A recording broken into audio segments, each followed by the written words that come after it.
చిన్న సంకల్పం, ఉద్దేశం, క్రీస్తు మానవాళి కొరకు కలిగి ఉన్న ప్రణాళిక మనము నిరంతరమును కూడా ధ్యానిస్తూ నిరంతరం కూడా మనము ఒక మాదిరికరమైన వ్యక్తులంగా ఉండాలని ఆశపడుతున్నారు ఆయన. సమాజానికి ఆదర్శవంతమైన వ్యక్తులంగా ఉండాలని ఆశపడుతున్నారు ఆయన. నేడు దేవుని ఆలోచన మనిషి అర్థం చేసుకోలేని స్థితిలో ఉన్నాడు. నేడున్నటువంటి సంభవాలకు మనుష్యుడు లోనవుతున్నాడు, కానీ వారి జీవితంలో దేవుడు అసలు ఏం చేయాలనుకుంటున్నాడు, దేవుని ప్రణాళిక ఏమైనది,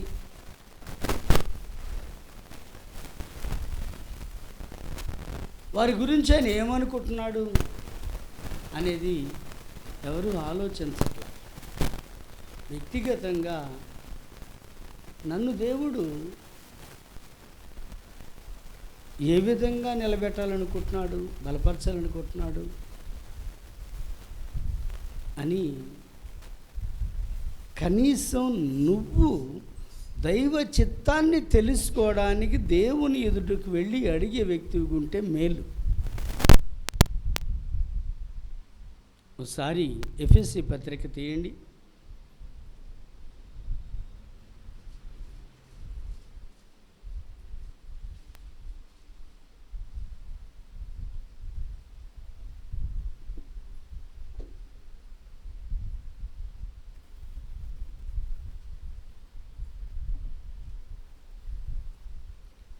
ఎఫెసీ పత్రిక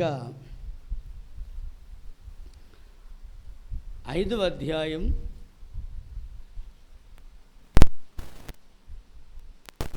14వ వచనం గమనించండి. అందుచేత నిద్రించుచున్న నీవు మేల్కొని మృతులలో నుండి లెమ్ము. నిద్రించుచున్న నీవు మేల్కొని మృతులలో నుండి లెమ్ము, క్రీస్తు నీ మీద ప్రకాశించును అని ఆయన చెప్తున్నాడు. లెమ్ము, నీ మీద నేను ప్రకాశిస్తా. ఎక్కడి నుండి లెమ్మంటున్నాడు? మృతులలో నుండి. మృతులు అంటే ఎవరు? మృతులంటే చెప్పండి, పర్లేదు, మీరు చెప్పేది రైటే చెప్తారు, కానీ పెద్దగా చెబితే ఏమైద్దాం అనుకుంటారు అంతే. మృతులంటే పాపంలో చచ్చినవారు.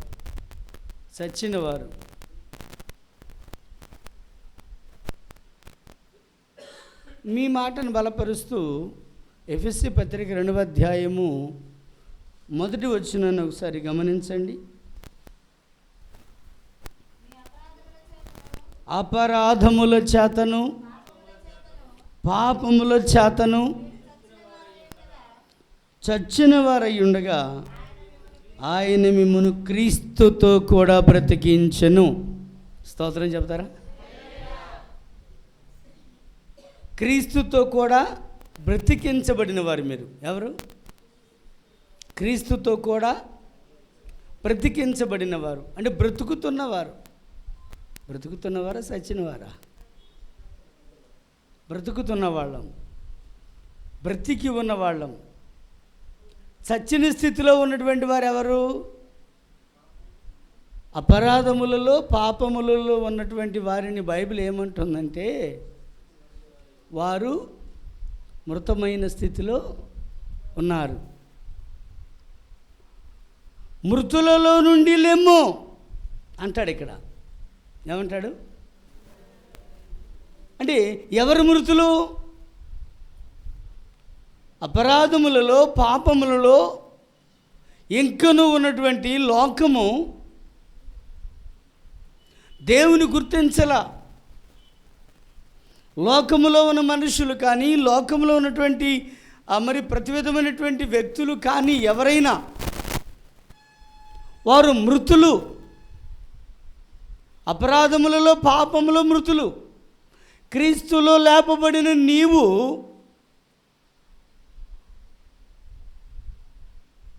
వారిలో నుండి రావాలి బయటికి. ఎవరిలో నుండి? లోకస్తుల్లో నుండి. ఎవరిలో నుండి? లోకస్తులో నుంచి బయటకు రా. ఎందుకు దేవుడు రమ్మంటున్నాడు బయటికి? నీ మీద ఆయన ప్రకాశించాలనుకుంటున్నాడు. ఏది కదలిక? నీ మీద ఆయన ప్రకాశించాలనుకుంటున్నాడు. స్తోత్రం యేసయ్యా అనొద్దు పెద్దగా.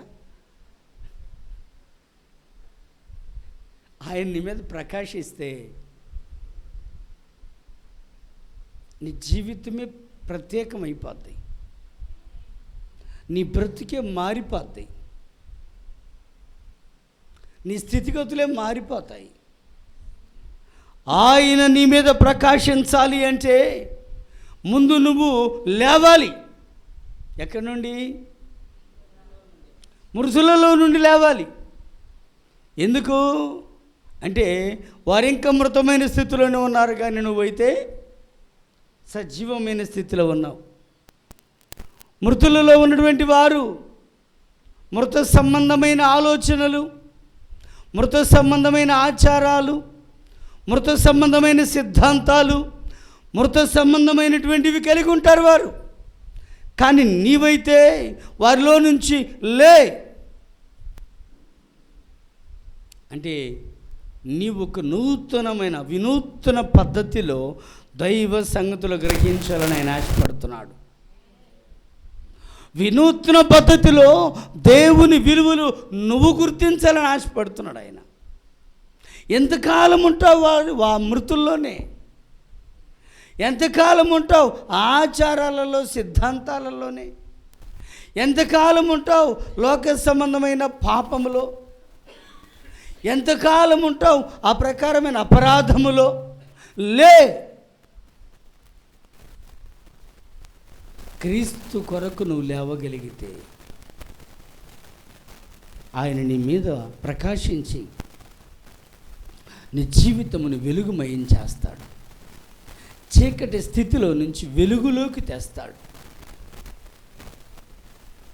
చీకటి స్థితిలో నుంచి ఒక ఉన్నత అనుభవానికి తీసుకొస్తాడు.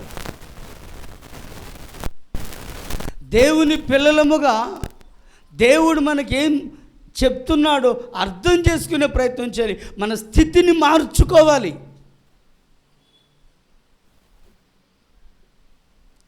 మన స్థితిని మార్చుకోవడం అలవర్చుకోవాలి. ఆయన నీ దగ్గరకు వచ్చి నువ్వు లే, నీ స్థితి మార్చుతాను అంటున్నా, నువ్వు లేవలేని స్థితిలో ఉన్నావనుకో, నీ స్థితి మారిపోదు, నీ పరిస్థితి మారిపోదు, నువ్వు అలా ఉండిపోతావు అంతే. నీ పరిస్థితి మారాలంటే ఆయన నిన్ను లేమ్మంటున్నాడు, నువ్వు లేవాలి. ఆయన నీపై ప్రకాశిస్తానంటున్నాడు, నువ్వు సిద్ధపడాలి. నిన్ను నువ్వు సిద్ధపరచుకోవాలి. దేవుని కొరకు నిలిచే వ్యక్తివి కావాలి. స్తోత్రం చెబుతారా గట్టిగా? దేవుని బిడ్డలారా, ఇంకా ఆ లోకములోని, లోక ప్రజలలోని, లోక ఆచారాలలోని, లోక సిద్ధాంతాలలోని, లోకము యొక్క ప్రతి విధమైన అనుగుణ్య స్థితిలోనే నువ్వు ఉండిపోకూడదు. లోకములో నువ్వు ఉండిపోకూడదు. దేవుని కొరకు నువ్వు రావాలి. దేవునిలోనికి నువ్వు రావాలి. దేవుడు నిన్ను లెమ్మంటున్నాడు వారిలో నుంచి. దేవుని బాప్తిసం పొందామండి, సంఘానికి నడుస్తున్నామండి, ప్రార్థనా జీవితం కలిగి ఉన్నామండి అని అంటున్నారు. కానీ మృతులలో నుంచి లేచిన అనుభవం మాత్రం రాలే. ఇంకా ఏ అనుభవం రాలేదు? మృతులలో నుంచి లేచిన అనుభవం అంటే మృతుల్లో నుంచి లేచిన అనుభవం అంటే ఏంది? అపరాధాలలో, పాపాలలో, ఆచారాలలో, సిద్ధాంతాలలో, లోక సంబంధమైనటువంటి వాటిలో, లోక సంబంధమైనటువంటి మరి విధానాలలో నుంచి బయటికి రాలేకపోతున్నారు.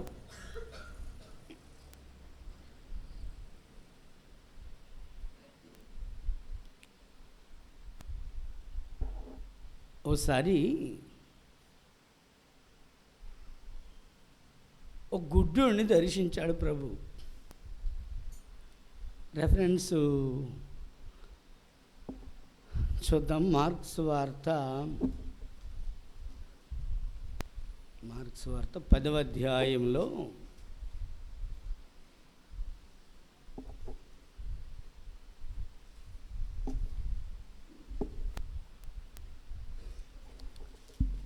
యాభైవ వచనం గమనించండి ఒకసారి.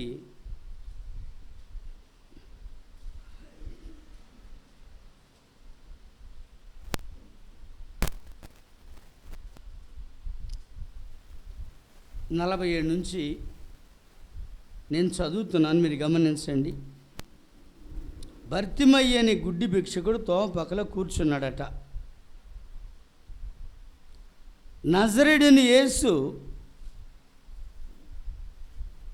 అని వాడు విన్నాడు. దావీదు కుమారుడు యేసు నన్ను కరుణించమని కేకలు వేయి మొదలుపెట్టాడు.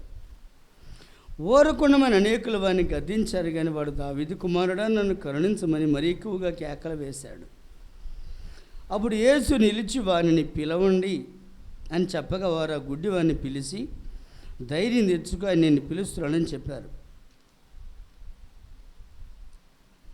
లెమ్మని వానితో చెప్పారు. అంతటా వాడు బట్టను పారవేసి దిగ్గున లేచి యేసు వద్దకు వచ్చాడు.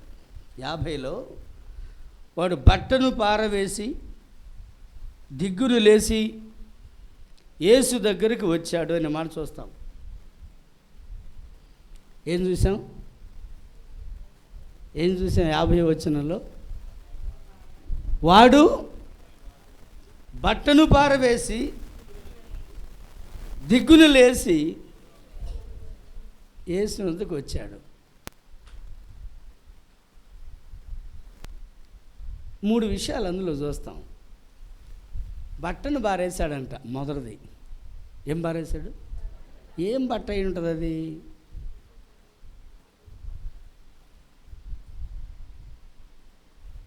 వాడు కూర్చొని వాడు ముందు ఒక బట్ట పరుచుకొని కూర్చొని, అయ్యా భిక్షం బాబు ధర్మం చేయండి అయ్యా అని అడుగుతుంటే ఆ బట్ట మేము డబ్బులు వేసి వెళ్తా ఉన్నారు. వాడు ఇప్పుడు దాన్ని బారేశాడు. ఇక నాకు అవసరం లేదు ఇది. వాడి ఉద్దేశం ఏం చెప్పండి? ఇక నాకు అవసరం లేదు. ఇప్పటి వరకు దీన్ని నమ్ముకున్నా, ఇప్పుడు దీన్ని నమ్ముకోవాల్సిన పనిలా. ఆయన నన్ను పిలుస్తున్నాడంట. స్తోత్రం చెప్పండి. ఎవరు పిలుస్తున్నారు? యేసయ్య పిలుస్తున్నాడంట నన్ను. యేసయ్య నన్ను పిలుస్తుంటే ఇంకెందుకు ఇది నాకు అని నన్ను పారేసి అని రాయబడ్డమాట. దిగ్గును లేశాడు. ఎలా? లెండో అని బతిమలాడుతున్నా ఇక లేవటానికి ఎన్ని కష్టాలు. పాపాలలో ఉండబాకండి, అపరాధాలలో ఉండబాకండి. లెండి అంటే లేస్తాంలే ఉండండి. ఆచారాల నుంచి లెండి అంటే అప్పుడేనా? ఆగండి లేస్తాం. మేము ఆచారాల నుంచి బయటకు వస్తే వాళ్ళు మా పెళ్ళికి రారంటండి. మేము అట్ట చేయకపోతే వాళ్ళు మా ఫంక్షన్లో పాల్గొనరంటండి. అందుకోసం వాళ్ళ కోసం మేము కూడా ఆడే ఉన్నాం. ఇప్పుడు అలా రాలేం. ఆయనేమో మృతులలో నుంచి లే, నీ మీద ప్రకాశిస్తా అంటాడు. వీళ్ళేమో మేము వస్తే వాళ్ళు రారంట. మేము దేవుని వెంబడిస్తే వాళ్ళు మా వెంట రారంట, మమ్మల్ని వెలేస్తారంట. వాడు అంటాడు, యేసును పిలిచాడు కనుక ఇక ఈ బట్టతో నాకు పని లేదు, ఇన్నాళ్ళు దీనిలోనే ఉన్నాను, దీన్ని నమ్ముకొని ఉన్నాను, దీని మీద బేస్ అయి ఉన్నాను, ఇప్పుడు ఇవన్నీ పక్కకి నెట్టేస్తున్నాను, నా ప్రభు పిలిచాడు అని దిగ్గున లేచాడట దేవుని మాట కోసమై. స్తోత్రం. లేచినవాడు అటు ఇటు చూసి లేవగలిగాను మొత్తం మీద. ఒకవేళ ఇప్పుడు నేను ఆయన వైపుకు పోతే నా బిజినెస్ ఆగిపోద్దేమో అని ఆలోచించలేదు, కానీ ఆ రాయబడమాట ఏంటంటే యేసు దగ్గరికి వచ్చాడట. స్తోత్రం చెప్పండి. లేచిన వాడు ఏడకు వచ్చాడు? యేసు దగ్గరకు వచ్చాడు. నా వలన నీకేం కావాలంటే చూపు కావాలయ్యా అన్నాడు. ఓకే, ఇస్తున్నాను, ఇక నువ్వు ప్రశాంతంగా నీ జీవితం కొనసాగించు అని అంటే, వెలుగు చూడని నా జీవితంలో వెలుగునిచ్చావు కనుక, వెలిగించావు కనుక నా బ్రతుకును నీ కొరకు వెలుగుతానన్నాడు. Praise the lord. హల్లెలూయా. ప్రియ దేవుని జనమా,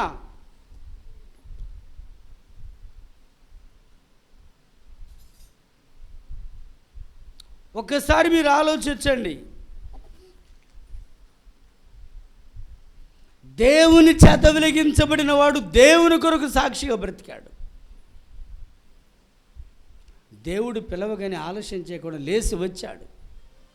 దేవుని కొరకు లేచే అనుభవం, దేవుని పిలుపు కొరకు, దేవుని మాట కొరకు, దేవుని పని కొరకు లేచే అనుభవం, నిలిచే అనుభవం, నడిచే అనుభవం నీలో ఉందా? ఆయన అంటాడు మృతుల్లో నుంచిలే అంటే ఏదో పని ఉందని ఈ విషయంలో ఆయనకి రమ్మంటున్నాడు, లెమ్మంటున్నాడు. ఎంతకాలం ఇంకా అక్కడే ఉంటావు? ఎంతకాలం ఇంకా అదే బ్రతుకులో ఉంటావు? చాలామంది విశ్వాసులు సీనియర్ విశ్వాసులుగా కనబడతారండి, మోస్ట్ సీనియర్స్ అన్నట్టు కనబడతారు, కానీ వాళ్ళ ఆచార సిద్ధాంతాలలో ఏమాత్రము కూడా మార్పు రాదు, ఏమాత్రం పరివర్తన రాదు.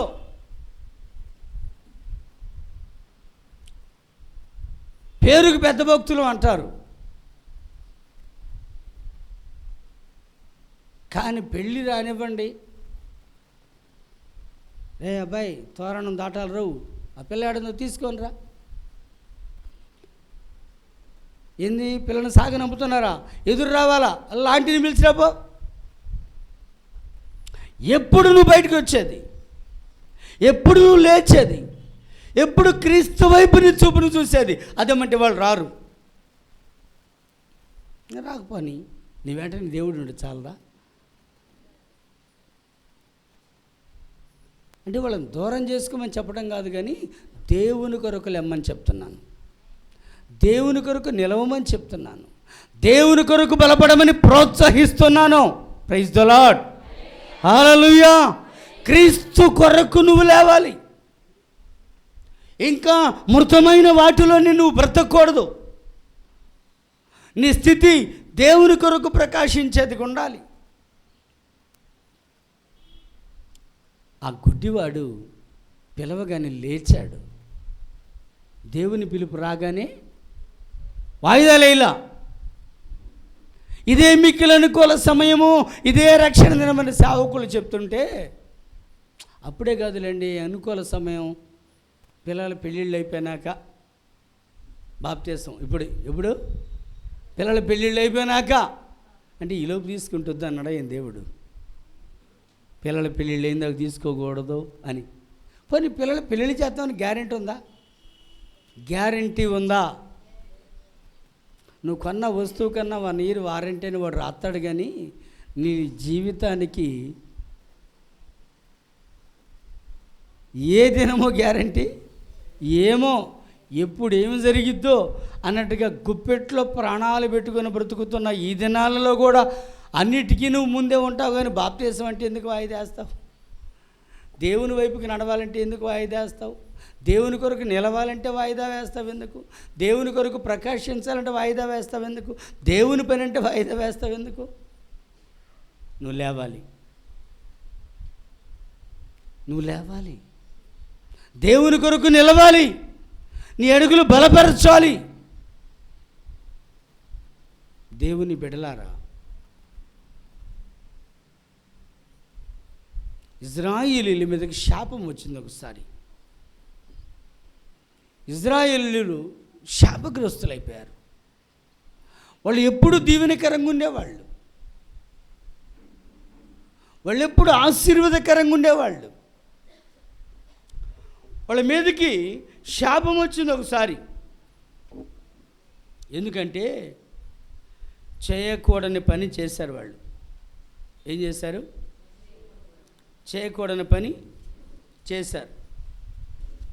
వారిని గురించి దేవుడిచ్చిన ఒక సాక్ష్యం ఏంటంటే, సంఖ్యాకాండం 23వ అధ్యాయం, సంఖ్యాకాండం 23వ అధ్యాయం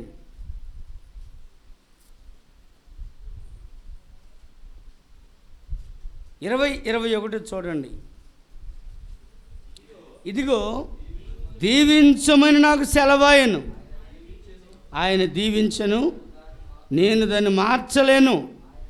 ఆయన యాకోబులో ఏ దోషము కనుగొనలేదు, ఇజ్రాయేలులో ఏ వంకరతనము చూడలేదు. అతని దేవుడు యెహోవా అతనికి తోడై ఉన్నాడు అంటాడు. ఇక్కడ ఒక మాట గమనించాలి. ఇజ్రాయేలీలను గురించి వ్రాయబడినటువంటి ఈ భాగంలో వారిని దేవుడు దీవించాడట, దానిని మార్చలేను అంటాడు బిలాము. వారిలో ఏ దోషము కనుగొనలేదట దేవుడు, వారిలో ఏ వంకరతనం లేదంట. ఏం లేదంట చెప్పండి? వంకరతనం లేదట. అందుకని దేవుడు వాళ్ళకి తోడై ఉన్నాడంట. వాళ్ళని శపించడం ఎవడి వల్ల కాల? ఆ టైంలో వాళ్ళు శపించబడాలంటే ఏం చేయాలని చాలామంది ఎదురు చూస్తున్నారు.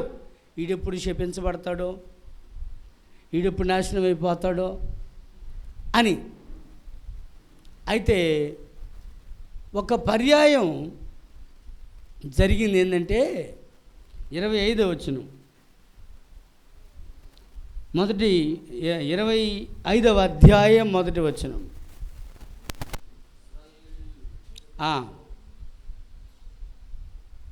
ఇజ్రాయేలీయులు షిత్తీములో దిగి ఉండగా ప్రజలు మోయాబు రాండ్రతో వ్యభిచారము చేయసాగారు. ఇప్పుడు వారిలో వంకరతనం వచ్చింది, ఇప్పుడు వారిలో దోషం వచ్చింది. అప్పటి వరకు వారిలో ఏ దోషము లేదు, అప్పటి వరకు వారిలో ఏ వంకరతనము లేదు, ఎవడు శపించాలన్నా ఛాన్స్ లేదు. దేవుడు వారికి తోడై ఉన్నాడు. అయితే ఎప్పుడైతే వారు పాపానికి తావు పెట్టారో అప్పుడు వారి మీద ఉన్నటువంటి దేవుని యొక్క కాపుదల తొలగిపోయింది. ఏం తొలగిపోయింది చెప్పండి? దేవుని కాపుదల తొలగిపోయింది. 2, వారిలో దోషము లేదు అని దేవుడు స్టేట్మెంట్ ఇచ్చాడు. ఇప్పుడు వారిలో దోషము వచ్చింది, వారిలో వంకరతనం కనబడుతుంది. ఇప్పుడు ఏ శాపమైనా తేలిక వచ్చి దొళ్ళ మీదకి, ఏ కీడైనా తేలిక వచ్చి దొళ్ళ మీదకి, ఏ తెగులైనా తేలిక వచ్చి దొళ్ళ మీదకి. ఆ టైంలో జరిగినటువంటి సందర్భం ఏంటంటే దేవుని కోపము వారి మీద రగులుకున్నదట. దేవునికి స్తోత్రం, హల్లెలూయా. ఒకసారి అదే భాగంలో 8వ వచనం చూడండి.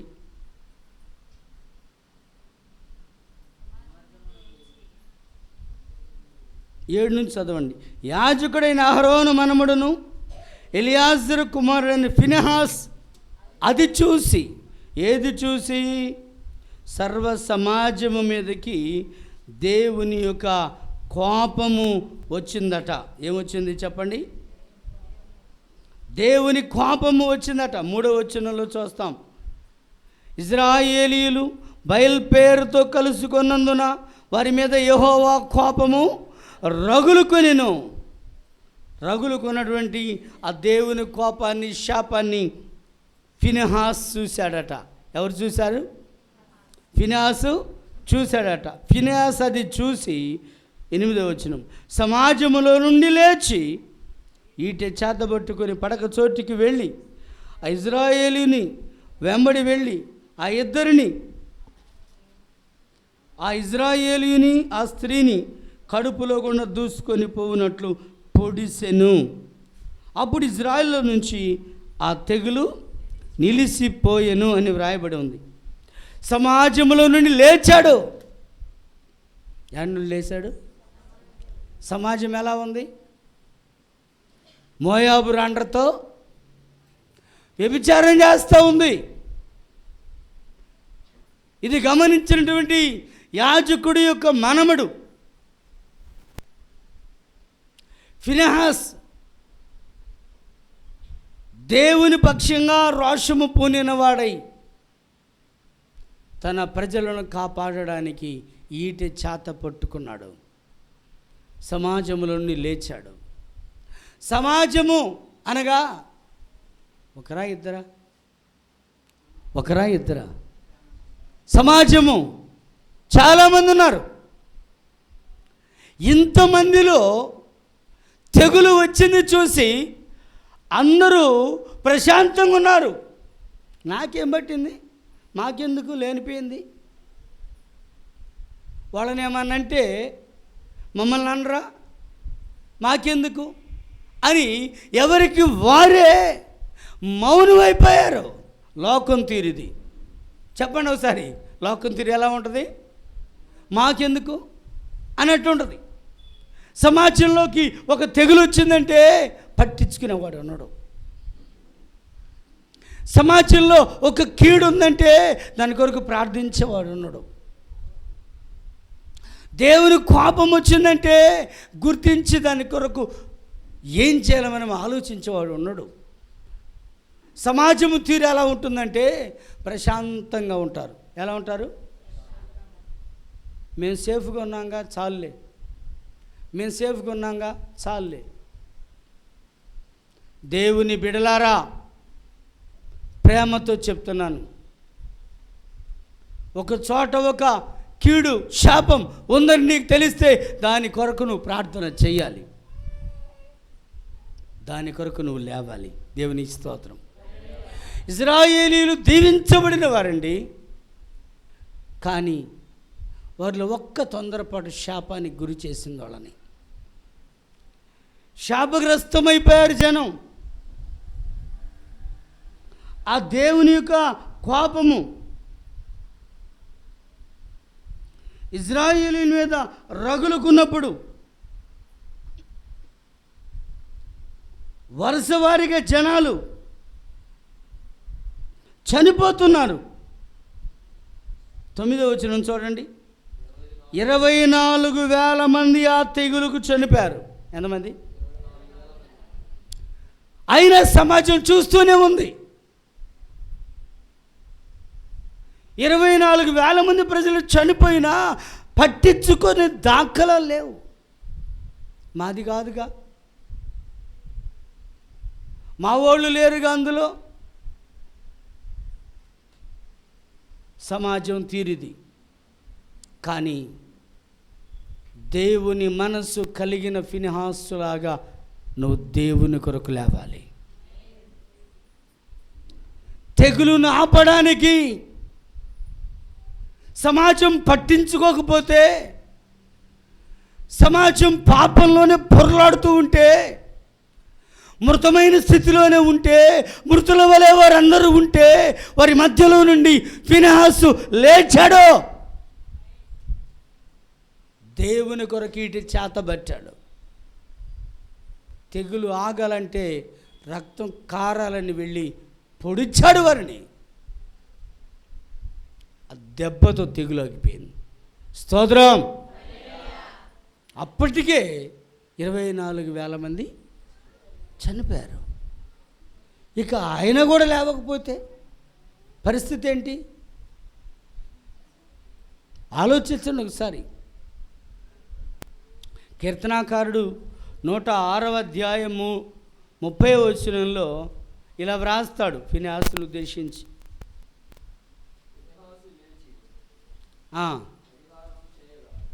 ఫినెహాసు లేచి పరిహారము చేయగా తెగులు ఆగిపోయింది అంటాడు.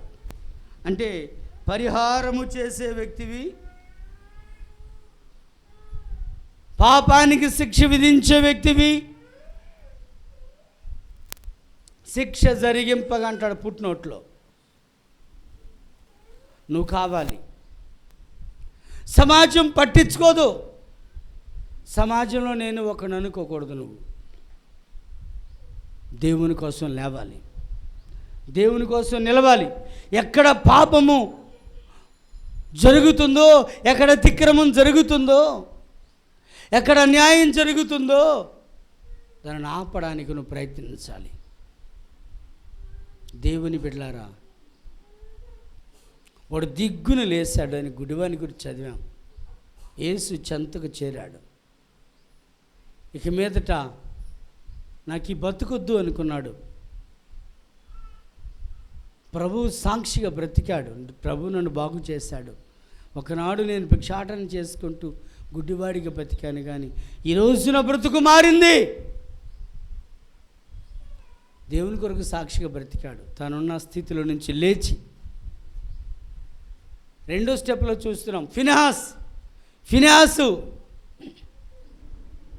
సమాజం కోసం లేచాడు.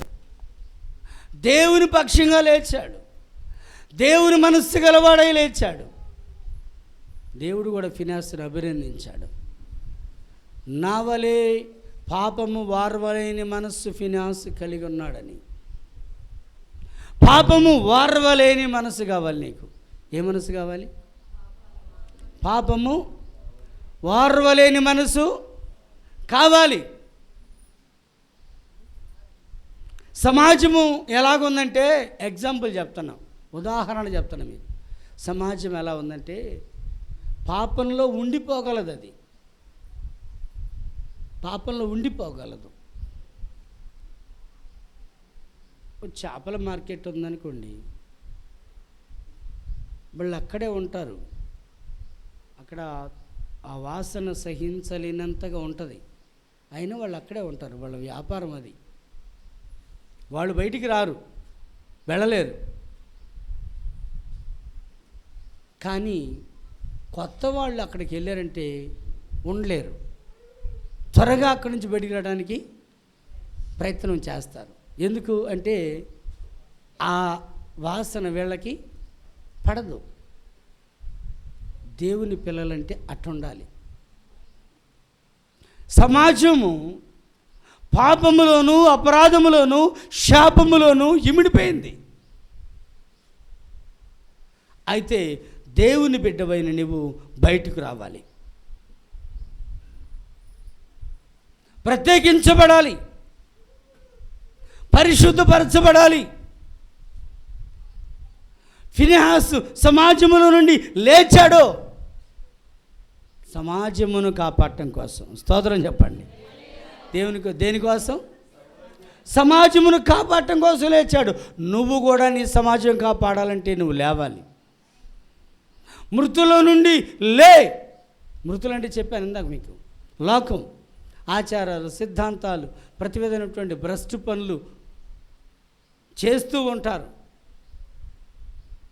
ఓ తాగుబోతుడిని, ఎందుకురా బాబు ఇట్లా తాగుతావు అన్నాం అనుకో, తాగనోడు చూపి అంటాడు. ఏమంటాడు? నేను మానుకుంటానులేయా అనడు. ఏమంటాడు? చెప్పండి పెద్దగా. తాగనోడు చూపి. చిన్న పిల్లోడు మొదలుకొని ముసలోడు దాకా అందరూ తాగేవాళ్ళు కదా, నేనే కట్టుపాన, నేనే కనపడను నీ కంటికి అంటాడు. మానుకోమని మనం చెప్పే ప్రయత్నం చేస్తే అది జైనులు ఎవరు చూపి? అందరూ అట్టటోళ్ళేలే అంటాడు. ఏమంటాడు అంటే అందరిలో నువ్వు ఉన్నావు, నువ్వు కూడా చెప్పండి. అట్టోటోడు అన్నట్టుగా మూకుమ్మడి చేసి మాట్లాడేస్తాడు అంతే. దేవుని వైపుకు తిరిగేటువంటి మనస్తత్వము వారిలో లేదు.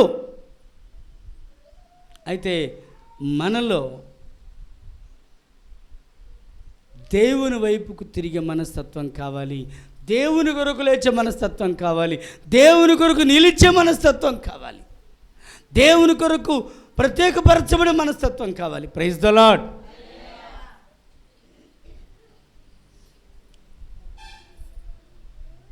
మీకు త్రాగుబోతుల గురించి బైబిల్ చెప్పినటువంటి ఒక విషయాన్ని క్లూ యెషయా గ్రంథంలో, యెషయా గ్రంథం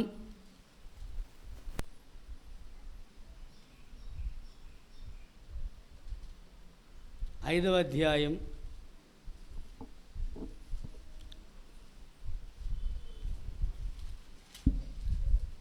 11వ వచనం చూడండి.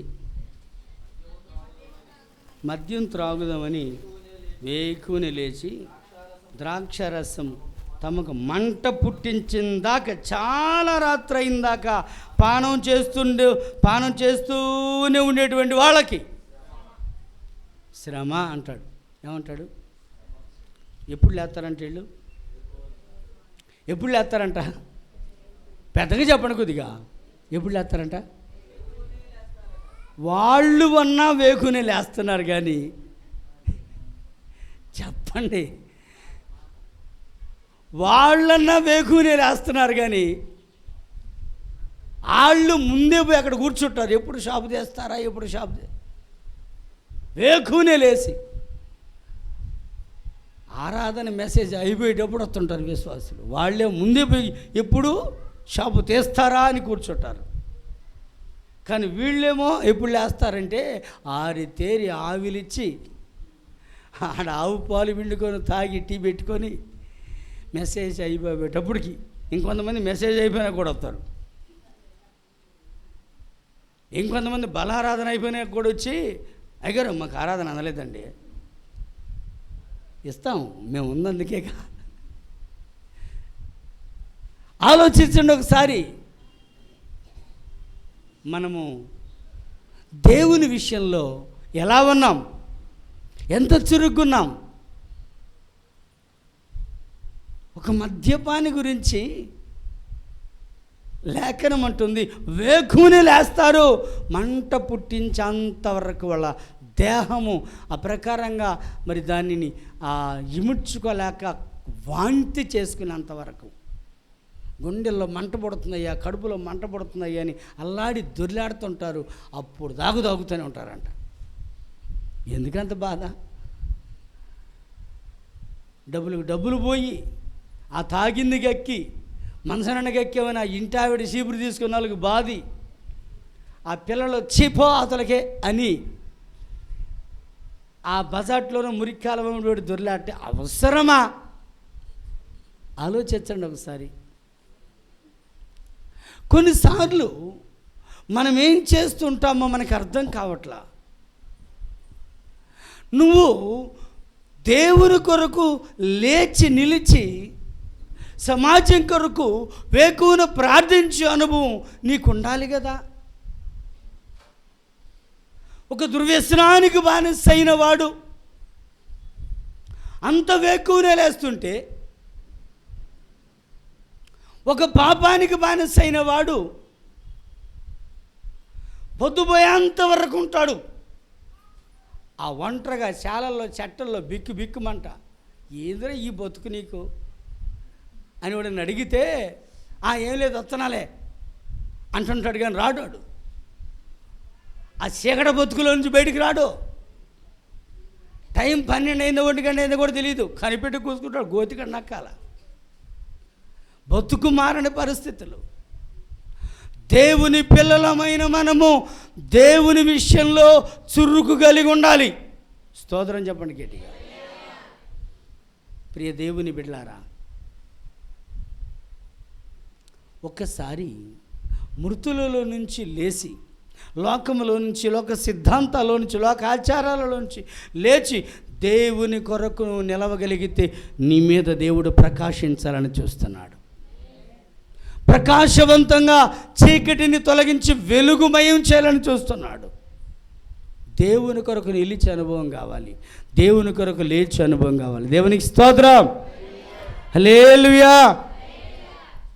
అంటే దైవ సంకల్పానుసారముగా దేవుని కొరకు లేచే అనుభవం నీలో కనబడుట ఆశీర్వాదకరము.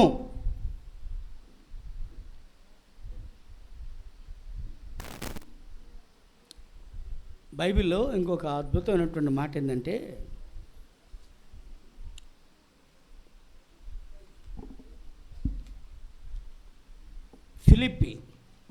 ఫిలిప్పు తన జీవితంలో దేవుని కోసం చేసిన ఒక సంఘటన. అపోస్తుల కార్యముల గ్రంథం 8వ అధ్యాయం 26వ వచనం. ప్రభుదూత ఫిలిప్పుతో మాట్లాడుతూ ఉంది. నీవు లేచి, ఫిలిప్పు నీవు లేచి దక్షిణముగా వెళ్ళు, యెరూషలేము నుండి గాజాకు పోవు అరణ్యమును కలుసుకో అని ఫిలిప్పుతో చెప్పగా అతడు లేచి వెళ్ళెను. దేవునికి స్తోత్రం. ఫిలిప్పుతో చెబితే ఫిలిప్ ఏం చేశాడట? నువ్వు లేచి అరణ్య మార్గములో గాజాకు వెళ్ళే త్రోవలో నువ్వు వెళ్ళు. ఒక వ్యక్తి రథం మీద వస్తున్నాడు, అతను కలుసుకోవాలి అని అంటే దేవుని మాట విని ఏం మారు మాట్లాడకుండా త్వరగా లేచి పరుగుని వెళ్ళాడట. దేవుడు చెప్పిన చోట నిలబడ్డాడట. ఆ వైపు నుంచి ఆ రాయబడిన ప్రకారంగా ఐథియోపియా రాణి అయిన కందాకే క్రింద మంత్రి అయి ఆమె యొక్క ధనాగారం అంతటి మీద ఉన్నటువంటి ఐథియోపియుడైన నపుంసకుడు ఆరాధించుటకు యెరూషలేమునకు వస్తూ ఉండెను. తిరిగి వెళ్ళుచు తన రథం మీద కూర్చొని ప్రవక్త యెషయా గ్రంథం చదువుతూ ఉన్నాడు అని అక్కడ మనం చూస్తాం. ఒక వ్యక్తి ఇథియోపియా నుంచి యెరూషలేముకు వస్తున్నాడు. ప్రతి వారం వస్తున్నాడు. ఎంతో చక్కగా వాక్యం వింటున్నాడు, చదువుకుంటూ పోతున్నాడు. కానీ అర్థం కావట్లేదట. చెప్పండి. వాక్యం వింటున్నాడు, చదువుకుంటూ పోతున్నాడు, వస్తున్నాడు, చదువుతున్నాడు. కానీ అతనికి అర్థం కాల. అతని పరిస్థితి దేవుడు గమనించి ఇతనికి వాక్యం అర్థమైతే ఇతడు ఖచ్చితంగా రక్షణ పొందుతాడని, ఆ ఆత్మ నశించుడు దేవునికి ఇష్టం లేదు కనుక అతని కోసం సేవకుడిని పంపించాడు. ఫిలిప్పు లే, ఆ వాక్యం అర్థమయ్యేట్టుగా చెప్పాలి అతనికి, వెళ్ళు అంటే దేవుని మాట ప్రకారంగా లేచిన ఫిలిప్పు లేచి వెళ్ళాడు. దేవుని బిడ్డలారా, ఫిలిప్పు లేచి వెళ్ళి ఆ రథాన్ని కలుసుకొని ఆ మంత్రి గారితో దేవుని మాటలు చెబితే అతని మనసు మార్చుకొని, అయ్యా నాకు ఇంత వివరంగా అర్థం కాలేదు, ఇప్పుడు నువ్వు చెప్పినాక నాకు అర్థమైంది. యేసు ప్రభువు సర్వమానవాళి కొరకు వధించబడిన గొర్రెని కనుక ఇప్పుడే ఆ నామములో నేను బాప్తిస్మం పొందుతాను, అవిగో నీళ్ళు, నాకు బాప్తిస్మం ఇప్పిస్తారా అని అంటే ఫిలిప్పు ఆ మంత్రి ఇద్దరు నీళ్ళలోనికి వెళ్ళారు, బాప్తిస్మం పొందాడు. దేవుని బిడ్డ, నువ్వేం చేస్తున్నావు దేవుని కోసం? నువ్వేం చేస్తున్నావు దేవుని కోసం? దేవుడు లెమ్మంటున్నాడు, లేస్తున్నావా? దేవుడు నిన్ను పిలుస్తున్నాడు, ఆయన పిలుపు నువ్వు గమనిస్తున్నావా? వాక్యం ఫిలిప్పు గారు తేటగా గ్రహించాడు కనుక తెలియని వాడికి తెలియజెపితే ఆ వ్యక్తి మారాడు. నువ్వు కూడా ఎంతో కాలంగా వస్తున్నావు, వెళుతున్నావు, కానీ అర్థమయ్యేటట్టుగా వింటున్నావా? వాక్యం అర్థమయ్యేటట్టుగా వింటున్నావా? వాక్యం ఏం చెప్పబడుతుందో నువ్వు వింటున్నావా? కొంతమందికి వాక్యం బుర్రకెక్కదు. ఏదన్నా పిట్ట కథలు చెప్పండి, ఏమీ నవ్వుతారో నాయన, వాళ్ళ ఆనందానికి అవధులు ఉండవు. ఇక ఇంటికి పోయినా కూడా అన్న ఎట చెప్పాడు, అన్న అట చెప్పాడు అని పిట్ట కథలే చెప్తారు, కానీ ఏ అంశం ఏం చెప్పాడో మాత్రం చెప్పరు. ఆ వాక్యానికి పవర్ ఉంటుంది. దేనికి పవర్ ఉంటుంది? బైబిల్ చెప్పిన మాట ఏంది? వినుట వలన విశ్వాసం కలిగిద్ది. వినుట క్రీస్తుని గురించిన మాట. నువ్వు వినుట యేసుని గురించిన మాట. యేసుని గురించిన మాట, క్రీస్తుని గురించిన మాట నిన్ను మార్చేది. ఆ మాట నిన్ను రక్షించేది. పిట్ట కథలు కాదు, కబుర్లు కాదు, జోకులు అంతకంటే కాదు.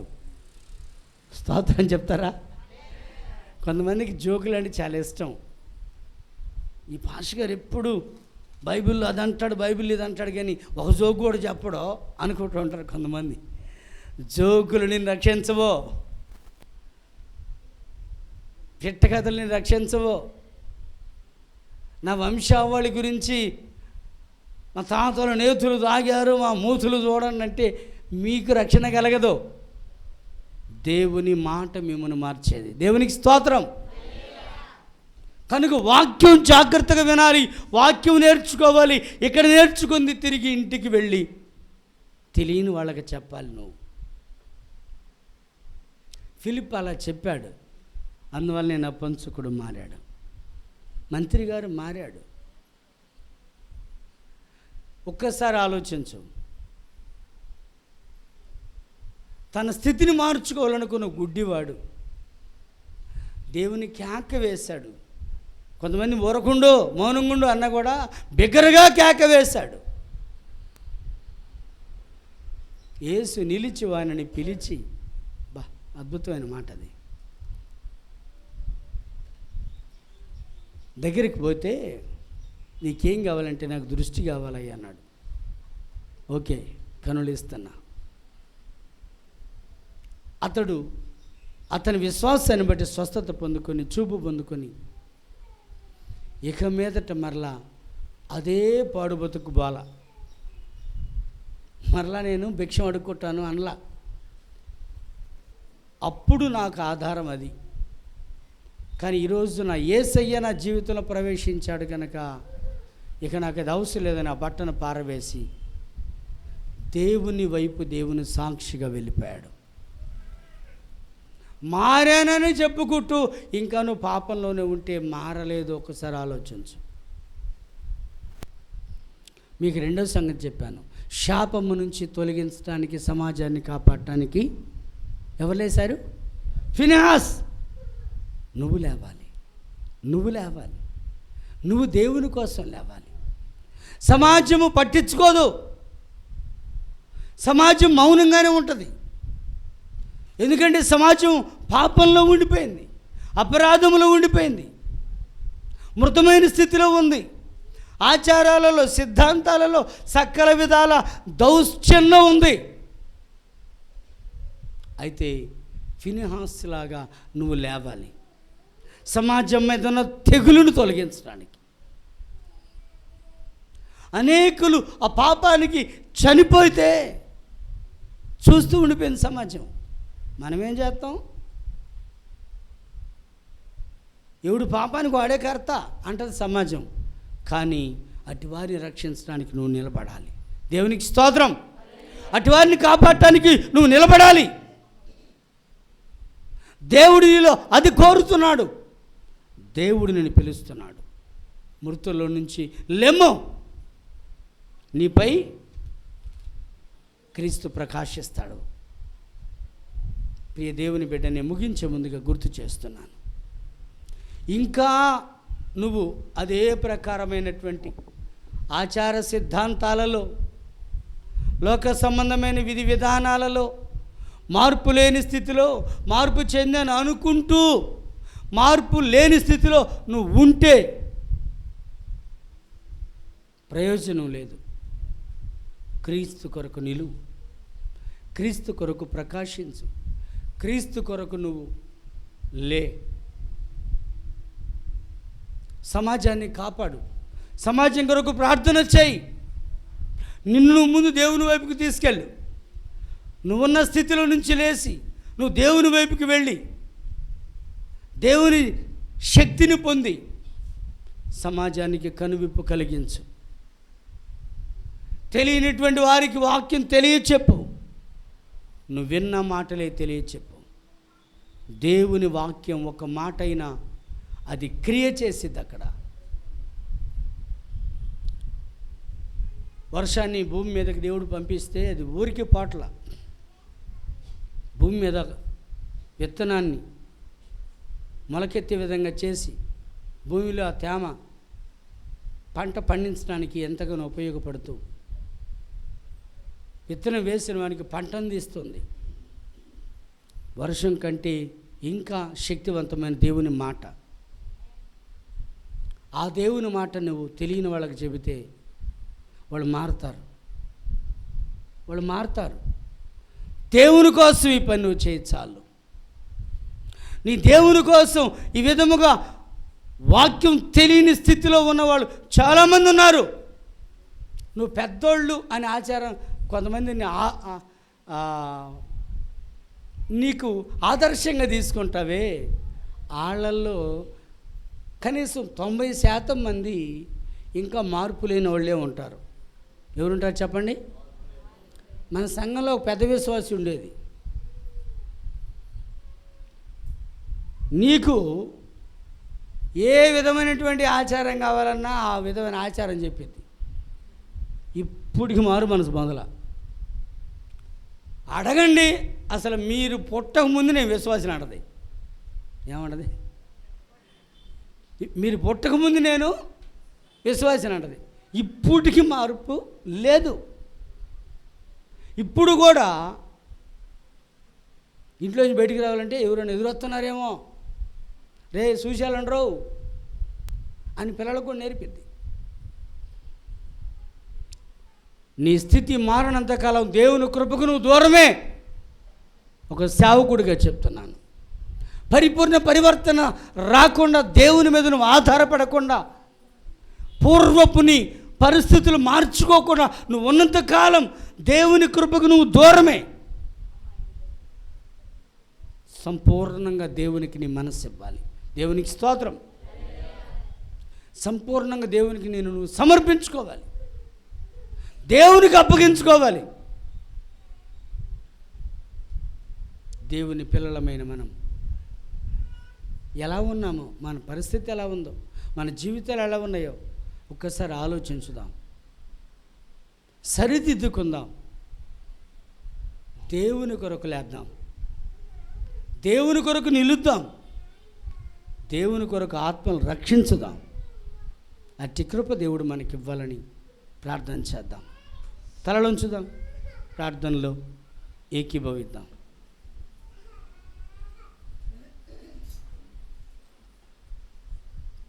మనల్ని మనం ఒకసారి దేవునికి అప్పగించుకుందాం. ప్రభువా, నీ పిలుపు వింటున్నాను, కానీ లేవలేకపోతున్నాను. గుడ్డివాడైతే లేచాడు, తన బట్టను పారవేసి నీ దగ్గరికి చేరాడు, కానీ నేను రాలేకపోతున్నాను, నన్ను క్షమించయ్యా. ఇక వస్తాను. ఒక మద్యపాని వేకునే లేస్తున్నాడు, కానీ నేను లేవలేకపోతున్నాను, నన్ను క్షమించయ్యా. ఇక మీద నీ కొరకు లేస్తాను.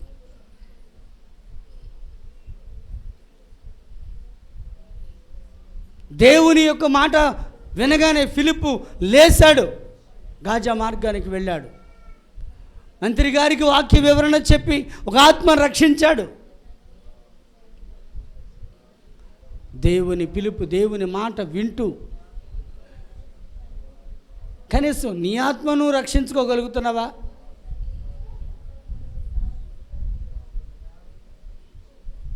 ఏకీభవిద్దాం, అందరం ప్రార్థన చేద్దాం. అందరం పశ్చాత్తాప్తులు కండి. దేవుని కొరకు ఫినాన్సులు వేశాడు, సమాజము చూస్తూ ఉండిపోయింది. దేవుని మనస్సు కలిగిన ఫినాన్సులు వేసి శాపమును పరిహరించాడు, తెగులును పరిహరించాడు, సమాజాన్ని కాపాడాడు. ఫినాన్స్ ఇంకా లేవడం ఆలస్యం చేస్తే అప్పటికే 24,000 మంది చనిపోయారు. ఇంకా ఆయన ఆలస్యం చేస్తే ఇంకెంతమంది చనిపోయేవాళ్ళు. ఆత్మల పట్ల భారం, ఆత్మల పట్ల భారం ఫినాన్స్లో చూస్తున్నాం. నీలో ఉన్నదా భారం? దయగల తండ్రి, మీ స్తోత్రం. కృపగల దేవా, మీకు వందనాలు. మీ మాటలు మీ బిడ్డలకి వినిపించాను, వివరించాను. వారిని పురుగొల్పే మాటలుగా, వారిని బలపరిచే మాటలుగా, మీ పిలుపు విని లేచి ఆత్మలు రక్షించు వారిగా వారిని పురుగొల్పండి. మహిమాన్వితమైన మీ శక్తిని వారు గుర్తించే వారికి కావాలి. మృతులలో నుంచి లేవాలి.